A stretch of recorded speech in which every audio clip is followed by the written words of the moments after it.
look into it and amen and uncover it and figure it out, you'll never find it out, because he said it's a mystery. Amen. Listen, he said if you confess with your mouth that I'm Lord, and you believe in your heart the story that they've been telling you or you've been reading about in John 3:16, for God so loved the world that he gave his only begotten Son, and whosoever believing in him shall not perish but shall have everlasting life. He said if you believe that, if you believe I'm going to the grave and I'm going to get up in 3 days and I'm going to walk the earth again and I'm going to do some more miracles and then I'm going to be with my Father, he said if you do that, then you'll be born again if you believe that story. Hallelujah, God. It is so easy until it's hard.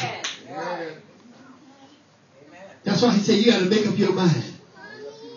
And I said in that little place, and I said, God, I don't know if you're real. I said, but if you're really real, help me. In other words, what I was saying was, everything up until this point has not been a help to me. Now let that sink deep down in your heart.